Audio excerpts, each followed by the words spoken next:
Assalamualaikum warahmatullahi wabarakatuh.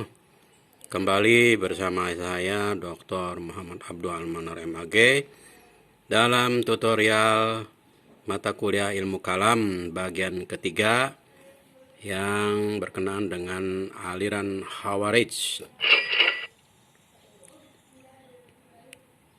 Aliran Khawarij ini dalam asal-usul namanya, Khawarij berasal dari kata kharaja yang berarti keluar. Nama itu diberikan karena mereka keluar dari barisan Ali bin Abi Thalib. Ada pula yang berpendapat bahwa pembicaraan nama Khawarij didasarkan pada surat An-Nisa ayat 100 yang artinya keluar dari rumah kepada Allah dan Rasul-Nya.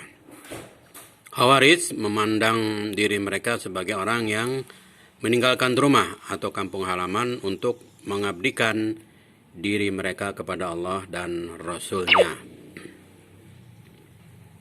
Nama lain Khawarij yaitu Al-Muhakimah. Al-Muhakimah berasal dari semboyan mereka, la hukma illa lillah. Tiada hukum kecuali hukum Allah, atau la hukama illallah. La hakama illallah. Tidak ada pembuat hukum kecuali Allah. Berdasarkan alasan ini, mereka menolak keputusan Ali. Bagi mereka yang berhak memutuskan suatu perkara hanyalah Allah Subhanahu wa Ta'ala, bukan dengan cara arbitrase atau tahkim seperti yang dijalankan oleh Sayyidina Ali bin Abi Thalib.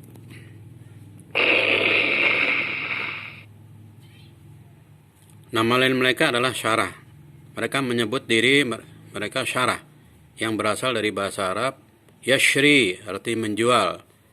Penamaan ini didasarkan pada surat Al-Baqarah ayat 207 yang artinya ada manusia yang menjual dirinya atau mengorbankan dirinya untuk memperoleh keridhaan Allah Subhanahu wa Ta'ala. Alasan Khawarij ini memang menganggap diri mereka sebagai orang-orang yang berkorban untuk mencapai keridhaan Allah Subhanahu wa Ta'ala. Kita lihat nama lainnya adalah Haruriyah. Ada juga Al-Mariqah. Haruriyah berasal dari kata harura, tempat mereka berkumpul setelah memisahkan diri mereka dari barisan Sayyidina Ali bin Abi Thalib yang terletak di dekat Kufah atau Irak. Tempat ini dijadikan pusat kegiatan, sedangkan nama Al-Mariqah diberikan kepada mereka karena dianggap telah keluar dari agama. Mereka ini adalah orang-orang yang telah keluar dari agama. Kata ini berasal dari kata maraka, artinya anak panah yang keluar dari busurnya. Nah, sekarang kita beralih kepada pemikiran Khawarij. Khawarij termasuk aliran yang sangat gigih membela mazhab, paham, pemahamannya, mempertahankan pendapat, dan paling mudah menyerang pihak lain. Dalam mempertahankan argumennya, mereka menggunakan alasan dari pengertian lahir, lafaz-lafaz Al-Quran, dan meyakini bahwa pengertian lahir atau pengertian zahir itulah agama yang suci yang tidak boleh dilanggar oleh seorang mukmin.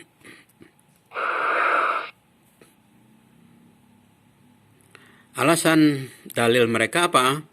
Alasan mendasar yang membuat aliran ini, yaitu Khawarij keluar dari kelompok Ali bin Abi Thalib, selain karena ketidaksetujuan mereka terhadap arbitrase atau tahkim yang dilakukan oleh Sayyidina Ali bin Abi Thalib, juga karena mereka berkeyakinan bahwa semua masalah harus diselesaikan dengan merujuk kepada hukum-hukum yang diturunkan oleh Allah Subhanahu wa Ta'ala. Semboyan la hukma illallah atau la hukma illa lillah dilegitimasi dari surat Al-Maidah ayat 44 yang artinya barang siapa yang tidak memutuskan menurut apa yang diturunkan Allah, maka mereka itu adalah orang-orang kafir. Wa man lam yahkum bima anzalallah faulaika humul kafirun. Nah, orang-orang kafir ini menurut aliran Khawarij termasuk pihak Ali bin Abi Thalib dan Muawiyah bin Abi Sufyan. Term kafir atau istilah kafir, term kafir kemudian tidak lagi diartikan sebagai pengingkaran terhadap Allah dan Rasul-Nya, tetapi juga dinisbahkan atau dihubungkan kepada orang-orang yang terlibat peristiwa tahkim. Tetapi term kafir ini kemudian berkembang sehingga termasuk pada semua orang yang telah melakukan dosa besar. Dapat dikatakan bahwa seorang muslim yang telah melakukan suatu dosa besar menurut kaum Khawarij telah menjadi kafir. Nah, sekarang kita lihat ya, ada suatu hadis dari Ibnu Umar.